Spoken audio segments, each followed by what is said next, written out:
ఓం నమ శివాయ, శ్రీమాత్రే నమ. మిత్రులకి, శ్రేయోభిలాషులకి, అలాగే నన్ను ఇంతగా ఆదరిస్తున్న యూట్యూబ్ ప్రేక్షకులందరికీ కూడా పేరు పేరు ధన్యవాదాలు. మిత్రులారా, చాలామంది మిత్రులు అడుగుతుంది ఏంటంటే ఆర్థిక సమస్య, కుటుంబ సమస్యలు, అంటే కుటుంబ సభ్యుల మధ్య గొడవలు, అలాగే ఆర్థిక స్థితి మెరుగుపడకుండా ఉండటం వల్ల చాలా సమస్యలు వస్తున్నాయండి అని అంటున్నారు. మిత్రులారా, జాతకరీత్యా కొన్ని లోపాల వల్ల కూడా ఇలాంటి సంఘటనలు జరుగుతూ ఉంటాయి. కానీ త్వరగా ఫలితం రావడానికి ఖర్చు లేకుండా మనం చేసుకోగలిగే ఉపాయం ఏది ఉందని మిత్రులు అడిగారు. ఈ రోజున ఒక చిన్న ఉపాయాన్ని మనం తెలుసుకుందాం. మిత్రులారా, ఈ వీడియో మీకు నచ్చినట్లయితే కనుక నా ఛానల్ని సబ్స్క్రైబ్ చేసుకోండి, అలాగే గంట సింబల్ని యాక్టివేట్ చేసుకోండి. నచ్చితే మీకు 10 మంది మిత్రులకు షేర్ చేయండి. ఇంకొకటి ఏంటంటే, చాలామంది మిత్రులు రిపీటెడ్గా క్వశ్చన్స్ అడుగుతున్నారు. ఆ వీడియోస్ చాలా చేయడం జరిగింది. మిత్రులారా, మీరు అంతకుముందు ఛానల్ సబ్స్క్రైబ్ చేసుకుంటే, ఒకవేళ గంట సింబల్ని యాక్టివేట్ చేసుకోకపోతే గంట సింబల్ని యాక్టివేట్ చేసుకోండి. నేను చేసే ప్రతి వీడియో కూడా మీకు నోటిఫికేషన్లో వచ్చేస్తుంది. ఈ తంత్రం దేనికి చేయాలి, ఎలాంటి ఫలితాలు ఉంటాయో మీకు వివరిస్తాను.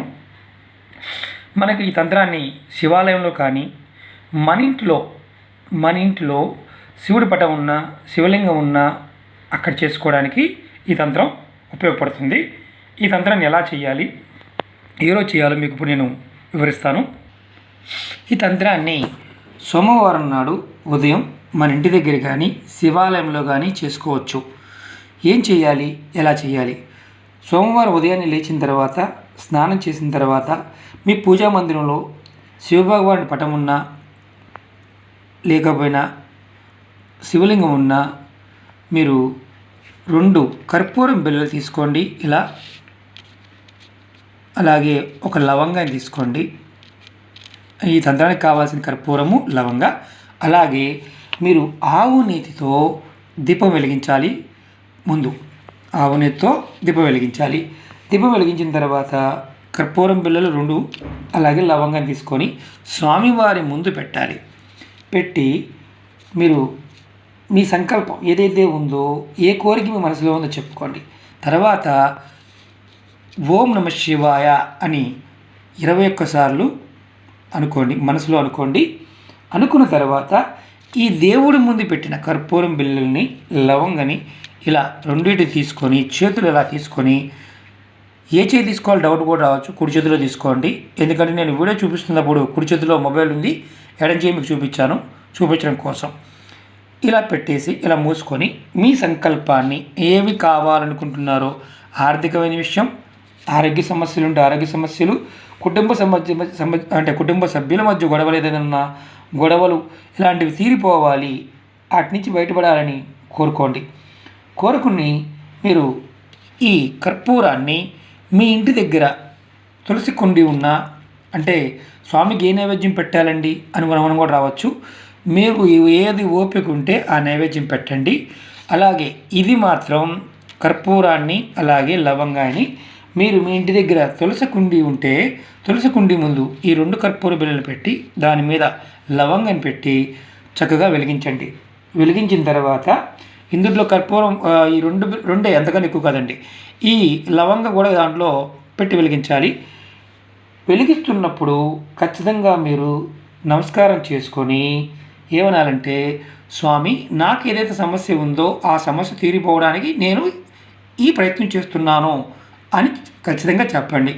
అలా ప్రతి సోమవారం నాడు మీరు ఉదయం పూట లవంగాతో, కర్పూరంతో స్వామివారికి ఆవునేతితో దీపం వెలిగించి చేయొచ్చు. అలాగే ఇంకొక మార్గం ఏంటంటే, మన ఇంటి దగ్గర తులసి మొక్క లేదండి, అప్పుడు మీ ఇంటి దగ్గరలో కనుక శివాలయం ఉంటే మీరు పూజా మందిరంలో ఈ పెట్టారు కదా, కర్పూరం పెట్టారు, లవంగం పెట్టారు, దీన్ని అలాగే చేత్తో పట్టుకొని, కుడి చేయని ఎడం చేయని చేత్తో పట్టుకొని చక్కగా శివాలయానికి వెళ్ళి, శివాలయ ప్రాంగణంలో, అంటే శివుడి ముందుని కాదు, శివాలయ ప్రాంగణంలో, టెంపుల్ ప్రాంగణంలో ఎక్కడైనా సరే ఇలా పెట్టి దీపం వెలిగించండి. అది తూర్పు వైపు కానీ ఉత్తరం వైపు కానీ పెట్టి దీపం వెలిగించండి. అంటే దక్షిణ భాగం వైపు కాకుండా తూర్పు, మీ ముఖం అనేది తూర్పు వైపుకి ఉత్తరం వైపుకు ఉండే విధంగా చూసుకోండి. అలా పెట్టి వెలిగించడం వల్ల అక్కడ కూడా వెలిగించే ముందు సంకల్పం చెప్పుకోండి. ఇదే తంత్రం అంటే డైరెక్ట్గా శివాలయంలో శివుడి ముందు పెట్టి కూడా తీసుకొని వచ్చి వెలిగించవచ్చు. ఇది చేయడం వల్ల మీకు ఆర్థిక స్థితి మెరుగుపడడానికి అవకాశాలు కనిపిస్తాయి. అలాగే ఆరోగ్య సమస్యలు ఏదైతే ఉన్నాయో వాటి నుంచి బయటపడడానికి అవకాశం ఉంటుంది. అలాగే కుటుంబ సభ్యుల మధ్య ప్రతిదానికి గొడవలు అవుతూ ఉంటాయి కదా, అలాంటి గొడవలు తగ్గడానికి అవకాశం ఉంటుంది. ఈ తంత్రాన్ని ప్రతి సోమవారం చేయొచ్చు. అలాగే కొంతమంది మిత్రులు అడగచ్చు, నెలసరి ఉన్నవారి పరిస్థితి ఏంటండి, వారు ఇంట్లో ఉన్నప్పుడు మనం చేయొచ్చా అని. వారు నెలసరి ఉన్నప్పుడు ఈ తంత్రాన్ని చేయమాకండి. వారికి ఆ టైం అయిపోయిన తర్వాత సోమవారం నాడు ఉదయం పూట ఈ తంత్రాన్ని చేయాలి. వీలైన వారు ఇంటి దగ్గర చేయండి. తులసి మొక్క ఉన్నవారు ఇంటి దగ్గర చేసుకోండి.